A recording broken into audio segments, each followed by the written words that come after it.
Please welcome to the Morning X Hall of Fame pitcher, Phil Niekro. Phil Niekro. Good morning. Hey, Good morning. Phil. Good morning, Philip. How's everyone? Great. Where are you this morning? I'm up in, where am I now? Where am I? You're in Boston, Phil. I'm in Boston. Oh, there you go. Just so you know. Hey. I can't keep track anymore. Oh, man. I saw some good footage of you last night on Channel 2 throwing that wicked pitch back in the day.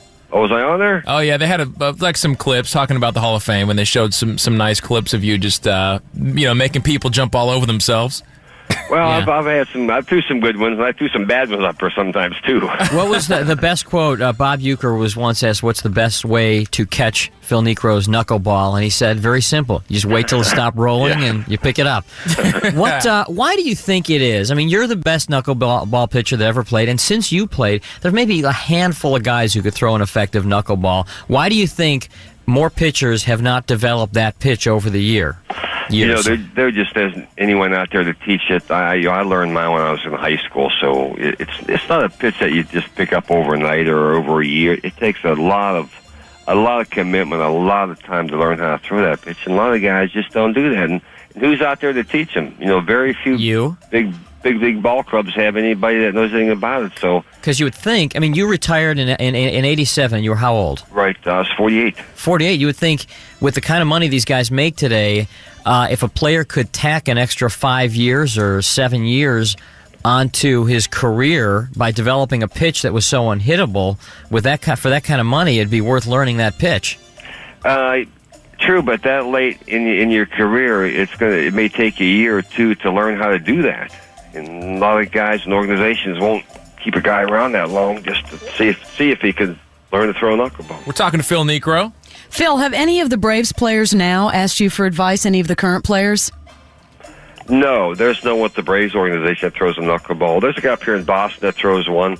A guy with the Angels. In fact, Boston has two of one in their minor league system. And Tom Candiotti with the Dodgers has one. There's about 3 guys that I know in baseball right now that's throwing it. So, for people that don't know, why do they call it a knuckleball? We're using, I guess it looks like we're using our knuckles when we do something with our 2 fingers on our fingers here. It looks like a knuckleball, but actually it's the fingernails of the fingers. I don't know. Maybe we look like knuckleheads out there. Maybe that. Yeah. Give us an idea how much movement is on that pitch. If you can imagine a ball going on a straight line, a fastball, a knuckleball will fluctuate how many inches up or down throughout the course of its path? Oh, I've seen it fluctuate a foot sometimes, or 2 feet. Foot? Oh yeah, but sometimes in different areas, it may go 2 or 3 different ways by the time it gets to home plate. So Just kind of whoop, whoop. I mean, it's kind of like, it just shows up. That's the sound it makes, too. It never does the same thing twice. Every time you throw it, the ball is going to move somewhere a different way than it did the pitch before you. I don't know how you guys do that, because I throw baseball and I'm like, how do they make it do that? And it's a very slow pitch. I mean, a knuckleball only goes, how many miles an hour was your knuckleball? I could throw it anywhere from 30 to 65 to 70, depending on how I wanted to throw it. Change the speeds on it. That's amazing. You are going to be inducted. Leslie, you have the information right there. Yes, inducted into the Hall of Fame. Right. Long overdue. What actually happens is it a big dinner and then an awards presentation? We've got banquets to go to and autograph sessions for the people in Cooperstown, golf banquets, more banquets. And more food. A lot of banquets. Yeah, just, Cooperstown has maybe about 2,000 people in it. It's a real little town up in upstate New York. That particular afternoon, they'll have anywhere, from 30 to 60,000 up there. How many years do you have to be out of the game before you're eligible for the baseball? I was just going to ask, what's the typical wait? You have to be out 5 years, and then after 5 years, you're eligible to be on the list for 15 years if you get enough qualified votes up for those 15 years. After 15 years, they take you off the list, and then you can become a member by being appointed by what they call the Veterans Committee. So it's a gimme after that, right? The people that think that person should be in, they say, okay, put him in. Yeah, there's so many sports writers in the country, and every year after the 5th year, you're on that list, and they vote for you. If you get X amount of votes every year, they'll keep you on there. But once your vote slips, then you go off, and they start putting other guys on it. Once again, we're talking to Phil Niekro. Phil, what happened to your restaurant, your bar you had in Buckhead? Oh, that wasn't my game. I tried that, and What was it called again? I can't even think of it now. Come on, you can't think of the name of your restaurant. No, I can't. Phil Niekro's. It was Phil Niekro's something. The Knuckle Inn or the No. it was Phil Niekro's bench warmers or bench. No, you're thinking of something. No, boy, I should know that. Phil, You should know that. You should I know I should know that. You don't remember the name of your bar? Right there next to Jelly Rolls. Yes, It was Phil Niekro's.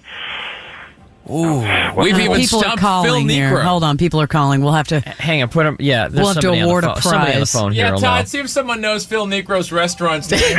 Todd says line two. Hey, Phil. Yeah. I'll bet the bank remembers the Line name. two. Oh, all my bills are paid. Oh, okay. I'm cleared.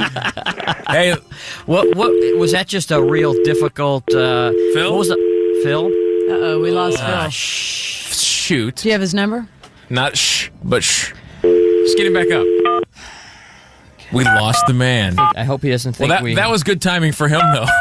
It gives him a few more seconds to think about the name of his restaurant. How can a guy not remember the name of his restaurant? That was only... It was only 2 years ago. Got some movie passes for somebody, Barnes? Hello. Sorry about that. Phil. We got disconnected. Okay. Does this sound familiar? Phil Niekro's Stadium Grill? Stadium Grill. I knew that. Oh, Phil. There you go. Okay. I knew that. Okay, let's go. Phil Niekro trivia for 200. Phil, what was your number as a player?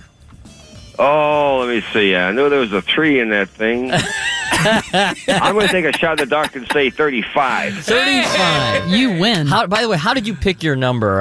Was that just randomly given to you, or was there a significance to number They 35? gave that to me in Milwaukee. A lot of guys told me, no, don't take that number because there's so many numbers. So many players that took that number kept getting sent down on a real short notice. And I said, well, that's a good incentive. I'm going to take it and not let them send it down. It get sent down. So I took that, and it was with me my whole career. How many years did you play in New York? 2. Just 2?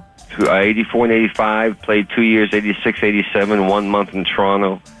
Came back and played 1 game for Atlanta so I could walk away with that Atlanta Brave hat on when I retired. 2 teams there that you played, on both teams. That's kind of wild.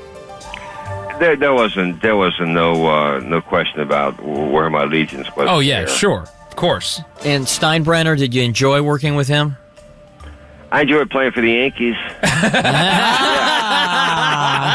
Sure did. Everyone should play for the Yankees at least one day. Everyone should play for the Braves their whole career. Did you ever have any run-ins with George Costanza when he was in the front office? No, I kind of stayed out of it. In fact, I was never in the front offices up there in New York. You ever hear any of the stories about him? Yeah, there's a few, but they say if you can't say something nice about somebody, don't say nothing at all. Yeah, because he always said a lot of good things about you. Yeah, I enjoyed the Yankee organization. I really did. Now, you are involved with the Georgia Manufactured Housing Association. Tell us about that. I am the spokesman for the Georgia Manufacturing Housing Association. I've been with them for a while now, and I'm really enjoying it.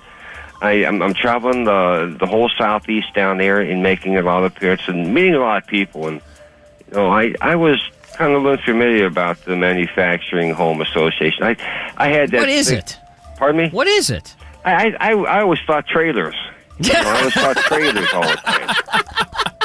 Is that what it is? No, they are homes. Are those homes that you see on the highway that people are moving, where wide load, where some guy's got a house up on a truck? Or they're driving them somewhere? Yeah. Is that what? But they're not trailers no more. They're really homes. They're outstanding. They're comfortable. They're big. You live in one, don't you? I will shortly. Probably. They're trailers without the wheels. Yeah. They are solidly built. They are prefabricated. Quality homes. Quality homes. Oh, they're for me, I'm telling you, I was never so surprised once I really got into the nuts and bolts of that and how they're made and where they're made and in the space in those things. You get in those things up to you look like you're in a $1 million house. Well, we couldn't have a better pitch man. Phil Niekro. Phil Niekro, pitching the trailer, the manufactured homes. And I'm going to get one, and I'm going to have you autograph the whole living room panel. The side. Yeah. I can't. It would take me they're too big for that. Spray painted on I there, want Phil. my home autographed by Phil Niekro from the Georgia Manufactured Housing Association. You know, most of them are made Congratulations. right in the South, and down in around the Georgia and the South. Yeah. Down. There's a million people in the Georgia that owns I one. know. What was the weirdest product you ever endorsed? I don't endorse something unless I believe in them. You don't see me endorsing too many things. What were some of the products you have been with which you have been associated over the years?